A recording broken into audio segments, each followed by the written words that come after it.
Console, online. HPG connection, online. Educational module, online. All systems, nominal. Hello, class, and welcome to On the Origin of Battlemechs Podcast, episode 78. Today we are talking about the Champion. I am your host, Brent Stewart. My co-hosts today are... I'm Joshua. And I'm Chandler. And today we are talking about the Champion, a 60-ton mech. The Champion was designed by Bergen Industries as a heavy recon unit or light strike platform. While other machines at the time performed this role better than the Champion, the 2-year promotional campaign did get Bergen Industries a contract to produce an initial 200 machines for the SLDF. As the reunification wars began, the shape of warfare shifted, and the Champion found itself in a more advantageous spot than it was before on the epic multi-unit battlefields of the Age of Warfare. The Champion would excel in hit-and-run tactics of these brush wars with its impressive speed for its tonnage. This is done by having the engine normally take up 1/3 of the machine's tonnage, but this comes with trade-offs, namely the Champion lacks armor and firepower. While on paper the weapons are not underwhelming, their clear bracketing means the Champion can engage at any range but lacks a punch in all of them. As time passed, the machine was slowly replaced by more effective machines. Many of the SLDF's Champions were sold off to house militaries. The Champion survived the fall of the Star League. Some traveled with the remnants of the SLDF, some taken by the Comstar to help build the Com Guard, and many served during the Succession Wars. Often these machines performed well, but slowly lost their valued Star League tech to attrition and entropy. The replacement components were sufficient to make the Champion still a respectable unit. In the late 3050s, the restored old Bergen Industries factory on New Earth started to produce new Champions. All of the original run of the Champions lacked double heat sinks. It is believed that they were never added as an upgrade because it would be an admission to the design having a weakness. It has the design quirks of no or minimal arms. How dare it have a weakness?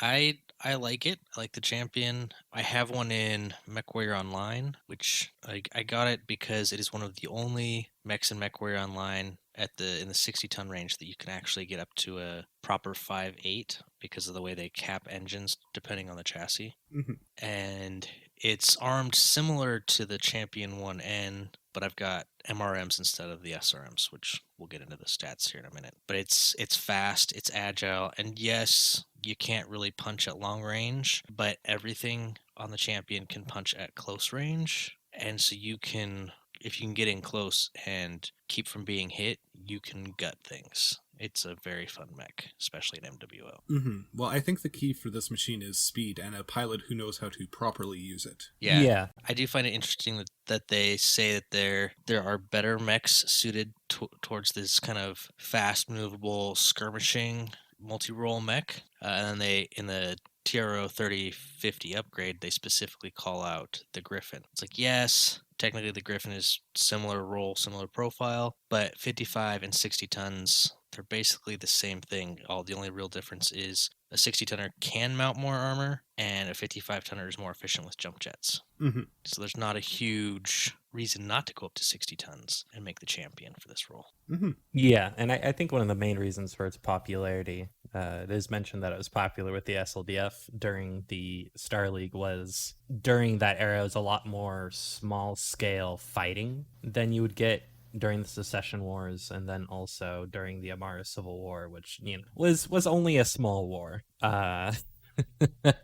And so I think the Champion excels in that kind of warfare because that speed you can use to your advantage a lot better in a smaller engagement. Whereas if you're, smashing and grinding two massive armies against each other, something like your Champion's just not going to survive very well. Yeah, it's got that speed, which makes it a good scout killer. But if you need to just throw it up against, line mechs in something, it's just not going to cut it, which is why it didn't survive the Secession Wars very well. I don't know if I agree with that. It survived, and I would imagine certain points of the Succession War it was actually quite useful, but definitely during the Age of War it didn't shine then, we'll say.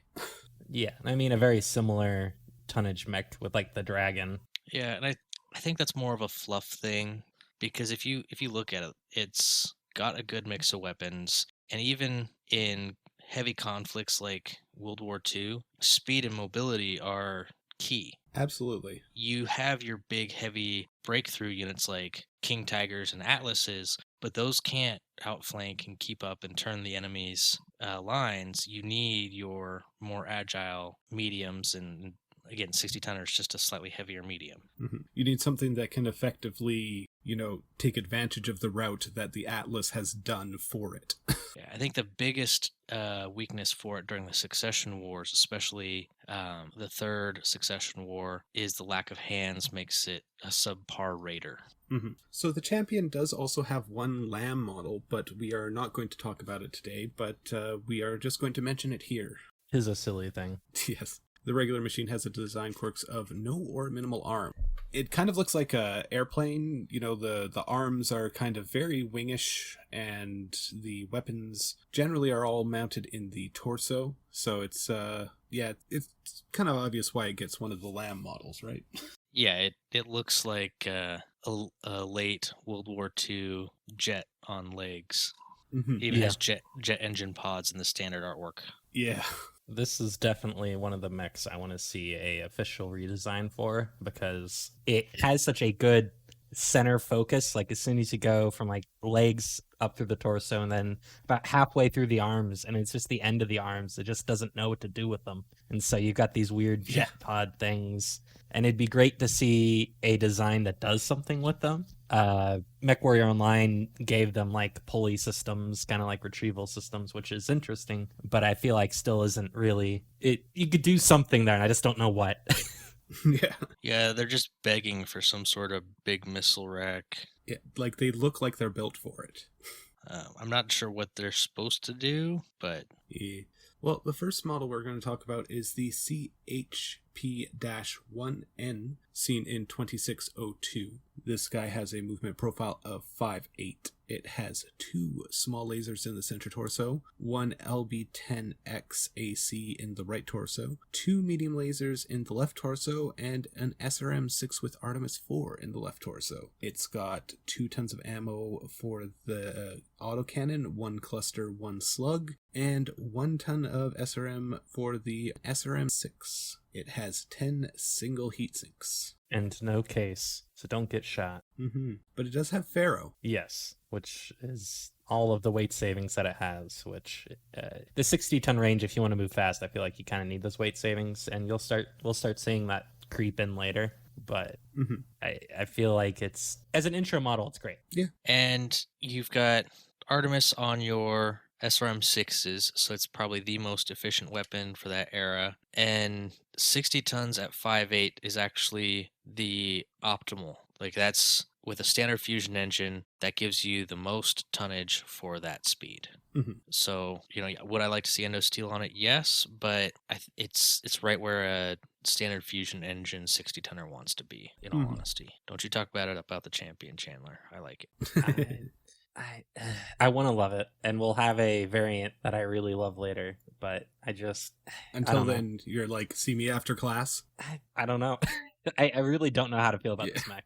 That's fair. One interesting note on this Champion 1N is it's kind of the prototypical 60-tonner stat line in Alpha Strike for the Inner Sphere. Okay. It's 3-3-1 for damage, 5 armor, 5 structure. It's special because it's got flak, and it moves 10 inches with a TMM of 2. Like, that is your absolute most baseline 55 and 60-ton mech in Alpha Strike. So starting off solid. Mm-hmm.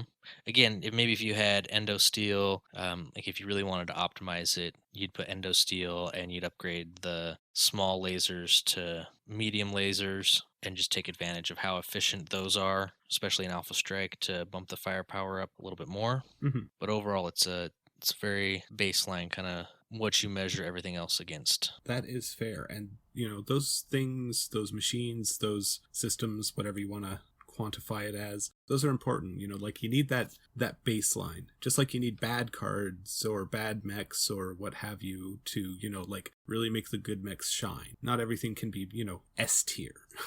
Yeah, and it's fairly cheap because it is that kind of baseline. It's not bad by any means. It's not like a 4 structure or a 2 attack as a 60 tonner, but it's definitely kind of like a gray card. You use it to fill out your deck kind of thing. Yeah, it's a solid second or third pick. So the 1N has a battle value of 1233 and a point value of 34. We then come to the 1N2, seen in 2667. This model has a movement profile of 5'8". It's got 2 small lasers in the center torso, a autocannon 10 in the right torso, and then in the left torso, 2 medium lasers with an SRM-6. So downgrading that autocannon and losing that Artemis, but you do get double heat sinks, but you lose the Pharaoh. And of course, this is a field refit because none of the factory models had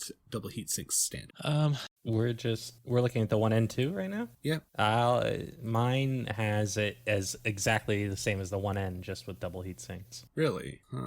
Interesting. It can't be the exact same as the 1N.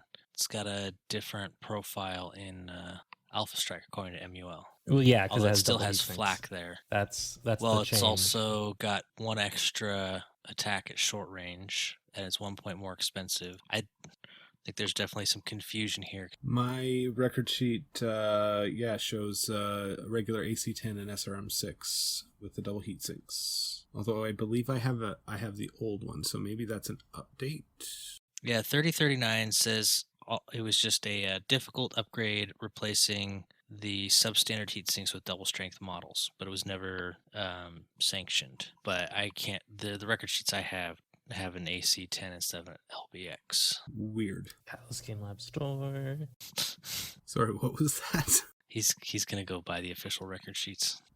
I am. Let's see, do I have 50? Let's see if I just type in 3039 if it'll get me where I want to be. It should. Their search engine is quite good. Oh, 3039 unabridged. Maybe it's in there. I have that. I don't need to pay if I have that. It's in it. Come on, please be in there. That's the one I have. Nice session.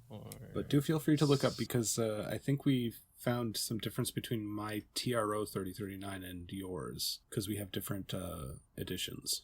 Super minor differences, but noteworthy still. Champion 1 and 2 in 3039 unabridged has it with 2 small lasers in the center torso, 1 LB-10X in the right, 2 mediums in the left, and then 1 SRM-6 with Artemis 4 in the left as well. And it has double heats. Interesting. And it has very cute art. It's a little chibi almost looking art. And then it uses exactly different art in the 2N. So I guess if you're going to run this model in a tournament, make sure you talk to the coordinator and you know which machine you're actually running. Because, this is actually interesting. So the point value I just noticed off the record sheet I have is 1122, and the point value for it on master unit list is 1233. So I'm going to guess that the updated version, apparently my resources are a little out of date. Got to work on that, apparently. Chandler, you said you have the unabridged. Yeah, 3039 unabridged. It has the Champion 1N2 and the Champion and 2N. I don't know why it doesn't have the Champion 1N, but I'm going to go ahead and get the standard 3039 record sheet, and we can compare and track down this. Mm-hmm. But keep moving, Brent. This right. could take a minute. Yes, we will. Class, we'll circle back to this. So the 2N has a battle value listed on master unit list at 1233 and a point value of 35. We then come to the 1NB seen in 2751, and this of course is the royal model because B is for bling. B for better. Mm-hmm. It's got a movement of 5'8". It's got a Gauss rifle in the right torso and an ER PPC in the left torso. It's got 10 double heat sinks, endo steel, and Pharaoh. It's got 2 tons of ammo for that Gauss, and this is the champion I actually really like. Like, if I'm going to pick a champion, this one is the one I like, because it feels satisfying to be able to punch a scout mech with either a ER PPC or a Gauss rifle. They just fall over. And you can do it at range. Sadly, it's mostly extinct. Yeah. And I don't think I'm a huge fan of both the Gauss rifle and the ERPPC. I like having that mixed loadout to give you a better capability for dealing with different types of targets, in all honesty. Fair. Yeah, I think I'd rather see like a large laser, ER large laser, and another laser to use that extra tonnage you get from downgrading from the ER PPC in there. Give you a little bit more raw firepower out. I've definitely Yeah, that's fair. lost my luster on the Innersphere ER PPC as of late. And That's why saying is something that? because I was never a fan of. It's a good question. Part of it I'm sure is from playing MechWarrior 5 a lot. I don't like PPCs in that game. I don't know why. I like the effects they do. I like the disorientation, everything. I think that's neat. I just don't like using them. I think the lasers are more fun. And then I'm not a big fan of them because I'm still working on getting the timing down, you know? yeah. Do they charge up? And then also the They don't charge up, but they do have a travel time when you fire them. Gotcha. They're just like another cannon. yeah. And then also I've been really looking at the stats between Innersphere lasers and the PPC, and I really don't see the extra little bit of range is nice, but the amount of heat you're generating in addition for only 2 points extra damage, I don't know if is really worth it. Mm-hmm. And then also the extra weight is the big thing, which is ironic coming from me being Mr.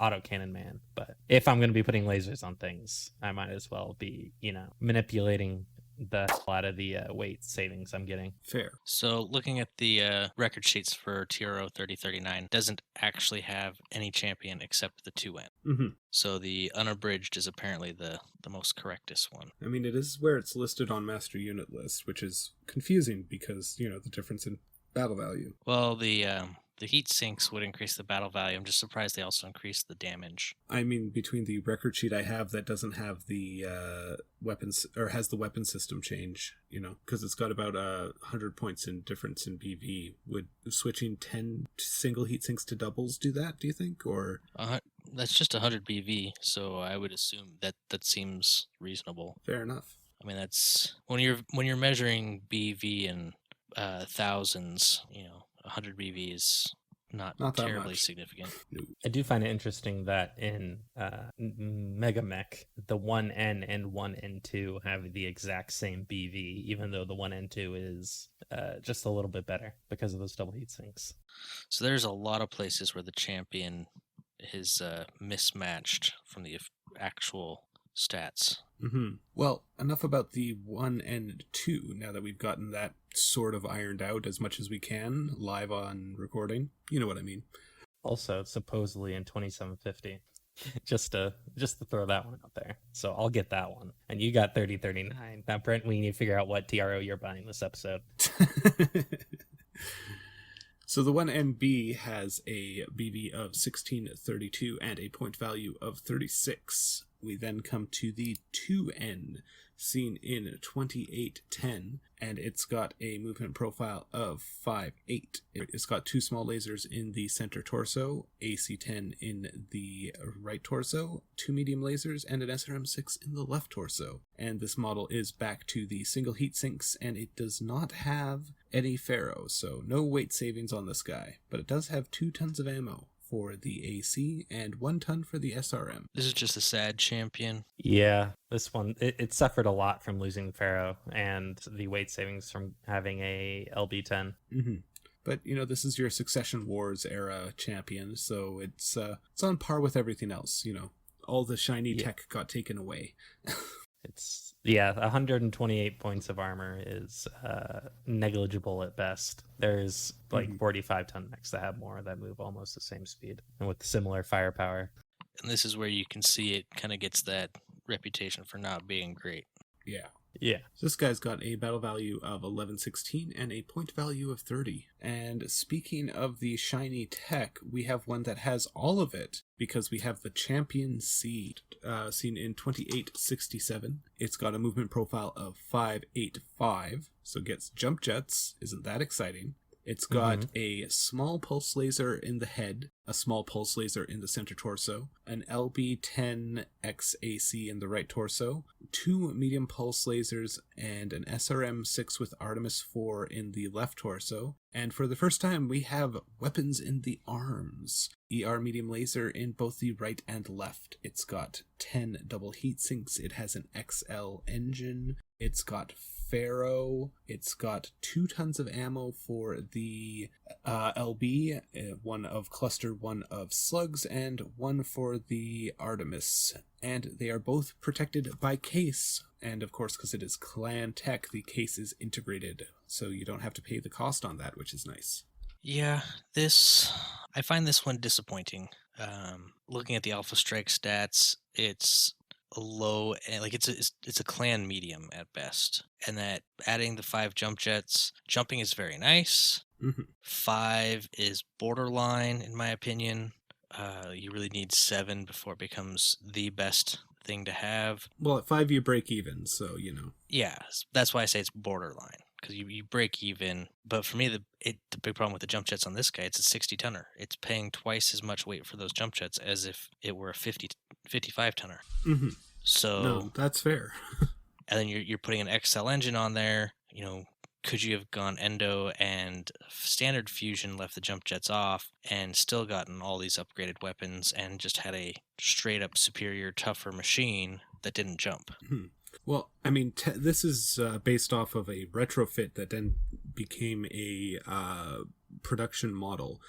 These are the machines that were taken with the SLDF and put into Brian caches, and then when the Wolverine Annihilation happened and Clan Snowraven needed to rebuild, they tapped the Brian caches with this machine in it, and then they started upgrading it. So it kind of makes sense to me that they would go the engine as opposed to the skeleton. If it's a retrofit first. Yeah, I don't know. I still don't like it. It makes sense. Although when you say they tapped the Brian caches, I feel like you had a Brian cache card out there and you turned it sideways. I tapped the Brian cache for one mech mana. I thought it was funny. Oh wait, sorry. I completely flubbed that. I'm talking about the Clint. Yes. The Clint 2Cs. No. Alright, well, we'll have to cut that. But we can keep the tap the Brian cache thing for funny. I'm sure they got some of them out of Brian caches. Yeah, so this is probably just a retrofit then. It's not even like a proper, so... Well, it does go to all clan tech, so they did upgrade the armor, which is probably easier than upgrading the structure. And TRO 3050 upgrade says the clan models, so they don't say anything about it being refit. So it's full clan tech. It seems like it's probably just straight production, some sort of second line production. Yeah, fair enough. Yeah, after the Jihad, only Hell's Horses uses it. Before the Jihad, it was used by pretty much all the clans. Theoretically, it could still be used by the homeworld clans. We just don't know. They're off being isolationist and weird out in the deep periphery. They're being spherophobic. Yeah, they have like lions made of stone and like snakes. I don't get what's going on over there. But still a interesting machine, and I do like the pulse lasers. I think they're a neat addition for when you're getting right up close, because, pulses are great. But it's got a battle value of 2191 and a point value of 40. So next up we have the Champion 3N, and it came out in 3052. It's got a movement profile of 5'8". So the Champion 3N has 2 small lasers in the center torso, an LB10XAC in the right torso, 2 medium lasers and a SRM-6 with Artemis 4 in the left torso, and a large laser in each arm. It's got an XL engine, Pharaoh, 1 ton of ammo for the SRM, and 2 tons for the LB, cluster, and slug respectively, and 10 double heat sinks. So basically, bringing back all that shiny bling that they lost during the Succession Wars, making this a formidable machine, and now it gets weapons in the arms, which is great because it actually makes the arms have a use.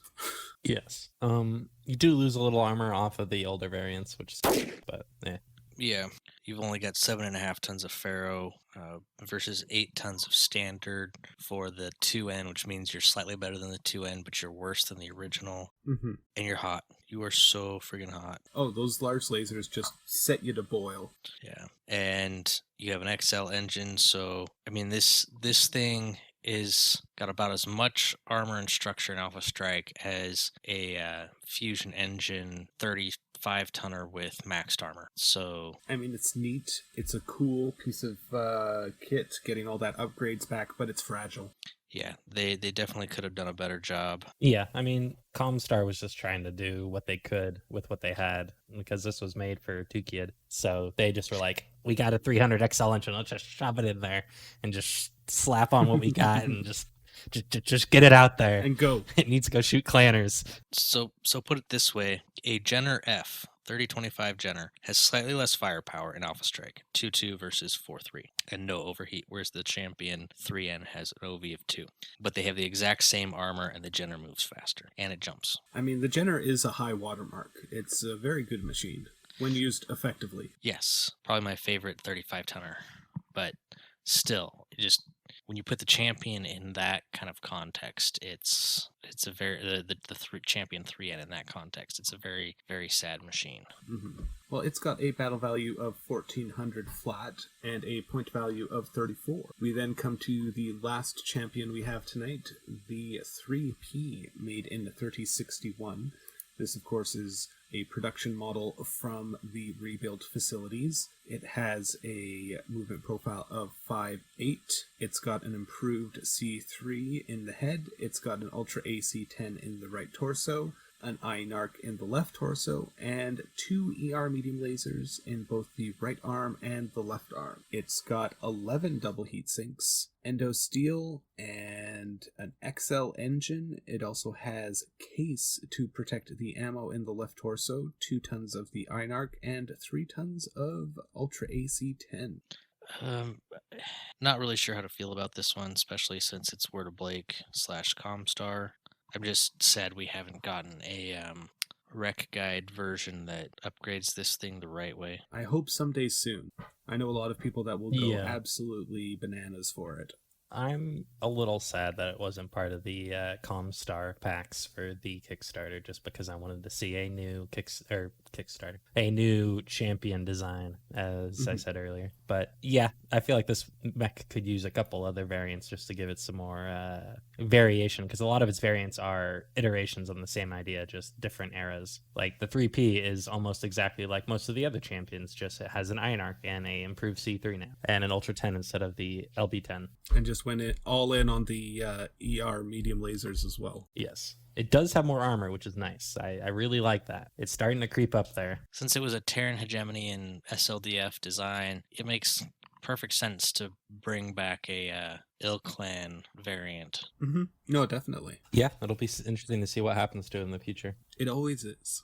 So this guy's got a battle value of 1503 and a point value of 40. So for our pilot profiles today, I will start us off with Captain Aristotle Crandall.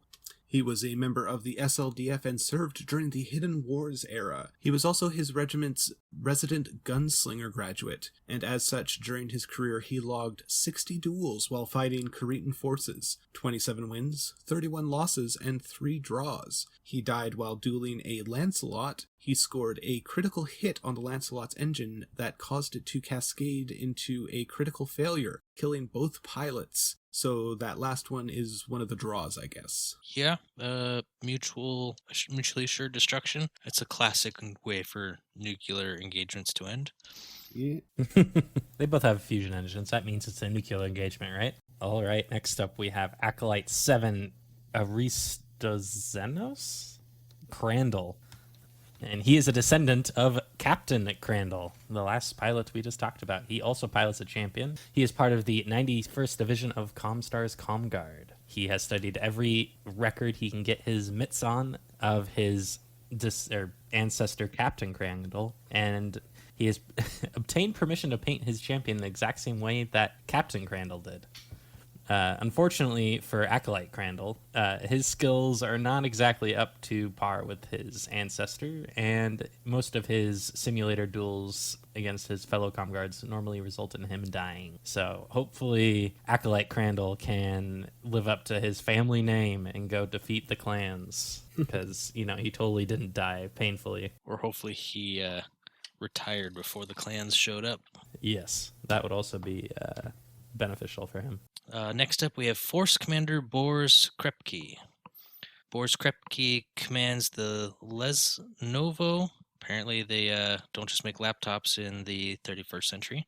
Planetary Militia Mech Complement, which is just 3 mechs, including his champion, which is a pretty beat-up relic. The Free Worlds League militia relegated his near-scrap champion to the militia after deeming it not worthy of the expense of maintaining. It's cost him nearly ever favor owed to him, but Krepke has refurbished the mech to near operational status, and he's attempting to fit an Imperator autocannon in the space designed for a Mydran autocannon, but has so far not succeeded. Yeah, I mean, it's nice to acknowledge that, you can just swap out autocannons in the video game, no problem.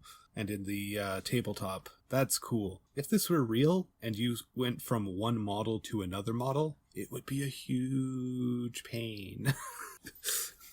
I feel like if there was a rules rewrite, and the way weapons were handled on the record sheet was updated, you could actually start having some variation on these different autocannons based on manufacturer. I don't think it would be that hard to kind of emulate what the video games have done with the right kind of rules rewrite. Mm-hmm. And then you could also rewrite the construction rules and actually have drawbacks and difficulties swapping from one type of cannon to another, even though they're technically the same tonnage and crit space. Mm-hmm. Hey, Josh, you Yes. enjoying all that granola over there? What granola? The crunchy rules. Oh.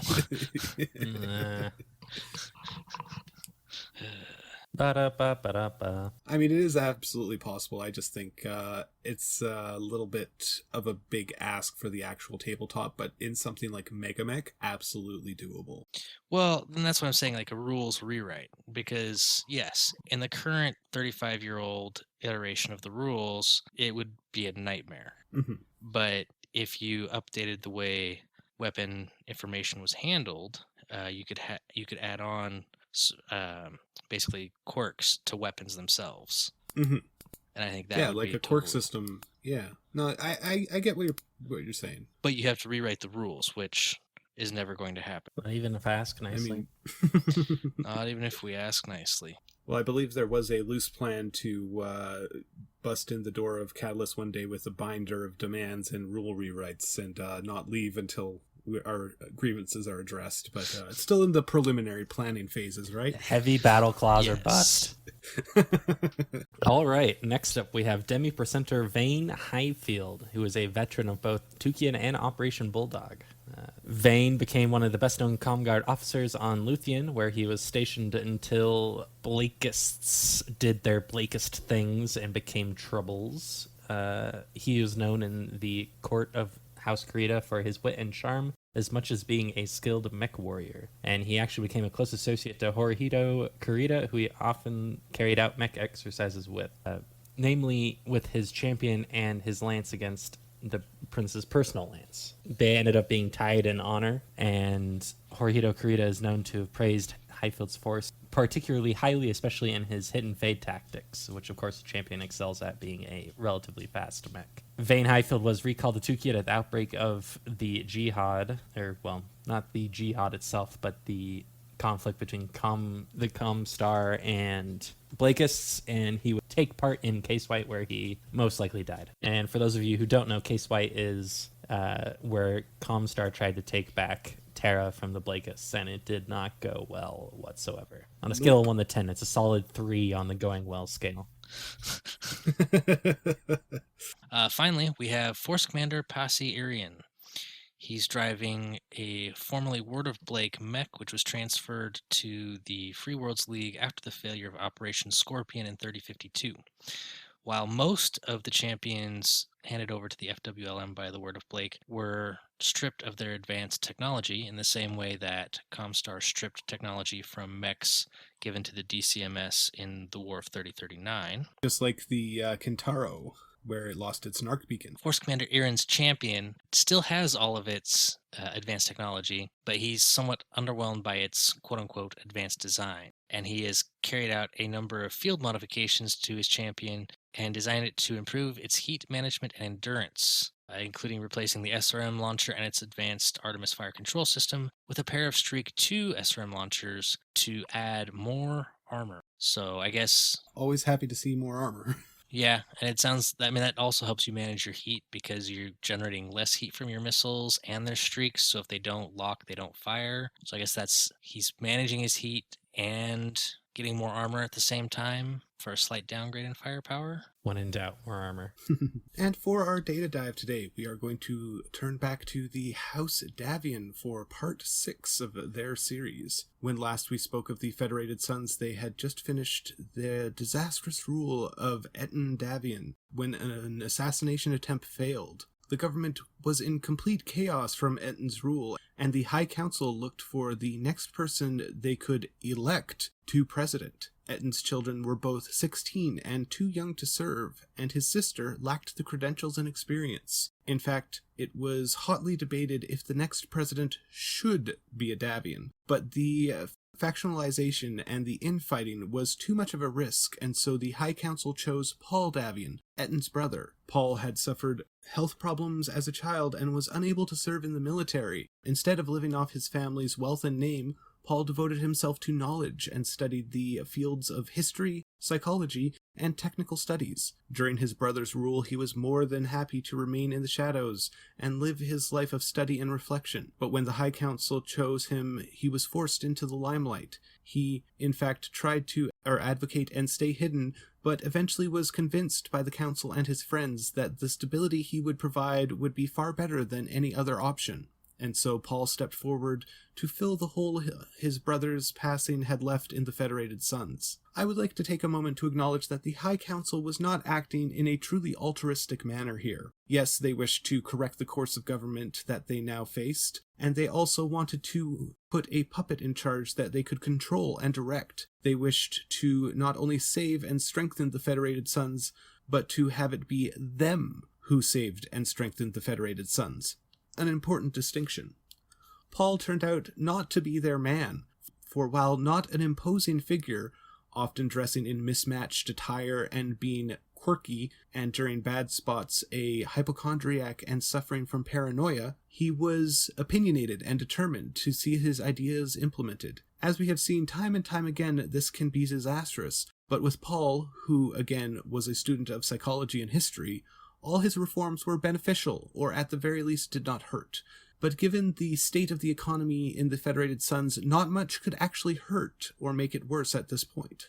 He corrected the economic policies of the government, sent a detachment to raid the Capellan border to prevent them from getting any ideas, and was able to appoint and delegate responsibility effectively. Within the first year of Paul's control of the Federated Suns, he had done more for them than Etten had in 8 years. But probably most shocking of all to the High Council, Paul started to remove their authority. He accomplished this by forming committees and commissions for specialized areas or subjects. This practice was so effective in both getting things done and bypassing the High Council that future leaders of the Federated Suns would make regular use of this practice. But these committees and commissions did have to report to the president, creating a manageable bottleneck for Paul to easily navigate. In 2378, Paul married Margie Sebdaughter, a member of the ruling family of Arcadia, the other major planetary player in the Federated Suns. Within a year, Simon Davion was born. The remainder of Paul's rule was peaceful and showed growth and stability. Only a few times did war erupt along the Capellan border, but each time it was quickly dealt with. The Federated Suns did have a conflict with the Terran hegemony in 2383 over trading rights that was settled amicably by Paul appointing Marion, his sister, as his deputy and dispatching her to Terra to negotiate in his name. The talks were so successful that her posting to Terra and as deputy became permanent in 2385. In 2387, Paul passed away from a true illness. He had prepared for this eventuality as he constantly feared it and knew it to be inevitable. but in the 9 years of his reign he had ensured that his deputy and sister had the skills, training, and experience to effectively rule. And this is exactly what she did when her beloved brother died. At the age of 46, she assumed the office of President of the Federated Sons to the dismay of Eton's twin sons and their ambitious mother. The next time we speak of the Federated Sons, it will be of the reign of Marie Davion, the Maiden Aunt. Marie Davion, the Maiden Aunt. Say it real fast, it sounds like Marie Antoinette. Yeah, I guess it kind of does. I didn't think about that. Because the Davions are Space France. I mean, you're not wrong. Our sources for today are Sarna, Battletech Battlemech Manual, Master Unit List, TRO 3039, Record Sheets 3039 Unabridged, TRO 3050 Upgrades, Record Sheets 3050 Clan and Star League, Historical Operation Klondike, Record Sheets Operation Klondike, and Sourcebook House Davion.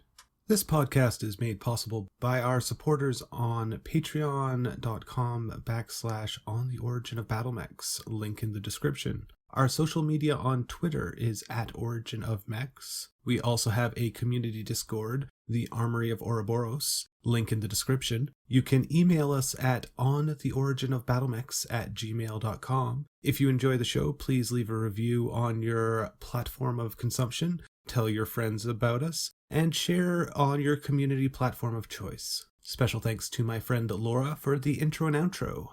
Our Ace Pilot Patreons are currently John Keith III. Class dismissed. Everybody have a great day. Peace out, Mech Warriors. Stay safe out there. Module complete. System standby. Would you like to load the next module? And of course, as soon as I hit record, my cat goes under the couch to where the other cat he fights with is sleeping.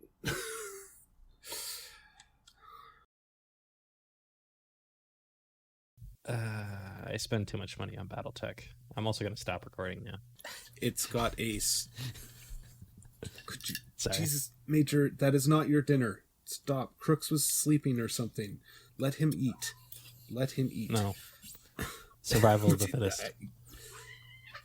I hope that squeak came through the mic. It did. I thought it was a bird. So I was like, I didn't realize Cosby was on the line.